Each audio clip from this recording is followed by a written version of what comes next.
Pinoy po ang voters registration para sa eleksyon 2013 at kabilang sa mga target ng COMELEC na mairehistro ang 1 milyong Pilipinong nasa iba't ibang mga bansa. Kabilang din po sa mapapayagan na ring bumoto yung mga nakakulong na hindi pa pinal ang hatol. May report si Tina Panganiban Perez. Para sa eleksyon 2013, target ng COMELEC na makapagparehistro ng 1 milyong Pinoy na nasa ibang bansa. Halos 2 buwan bago ang deadline ng overseas absentee voting registration sa October 31, mahigit 839,000 na ang mga OWAV registrant. We are imploring all of the overseas workers na magpa-register ho kayo. Kung tutuusin, maliit lang ang target na 1 million OWAV registrants. 9 million kasi ang mga Pinoy na nagkalat sa iba't ibang bansa. Pero tila tinatabangan daw silang magparehistro at bumoto dahil maliban sa pinapipirma sila sa dokumentong nagsasabing babalik sila sa Pilipinas, di pa rin daw na ipapasa ng Kongreso ang internet voting para sa kanila. Sa ngayon, voting by mail at pagboto sa mga embahada at konsulada ang sistema. Kung maganda registration and the online voting is approved by Congress, we will have a very high percentage of voting. 500,000 can change the number 10, 11, 12 for the senatorial.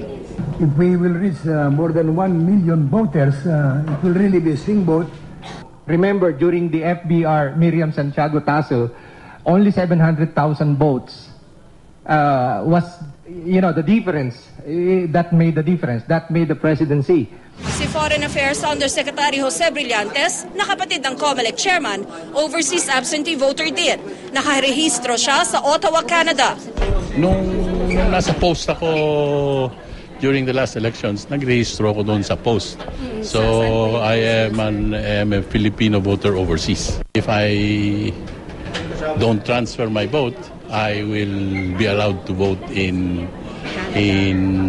Canada, assuming that I have retained my situation as a Filipino overseas qualified to vote.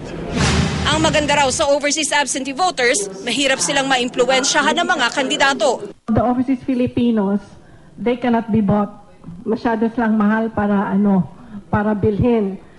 Bukod sa mga Pinoy sa ibang bansa, pati mga detainee na hindi pa pinal ang conviction, pwede ring magparehistro. Kamakailan, nagpunta ang COMELEC sa New Bilibid Prison sa Muntinlupa para sa voters registration. Isa sa mga matyagang pumila ay si Rudy, na nakakulong dahil sa pagbebenta ng marijuana. Natuwa lang.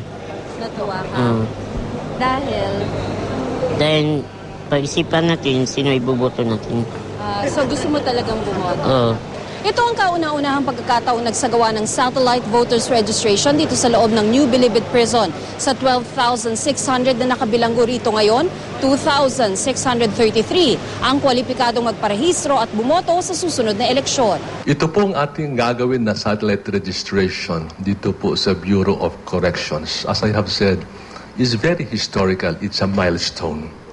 Dahil for the first time, tayo po ay may registration sa loob ng Bureau of Corrections. Mapapinoy abroad man, detainee, bagong botante o di nakaboto sa huling 2 eleksyon, pwedeng magparehistro hanggang October 31. Bukas sa mga tanggapan ng COMELEC mula alas 8 ng umaga hanggang alas 5 ng hapon, mula Lunes hanggang Sabado. Tina Panganiban Perez, GMA News.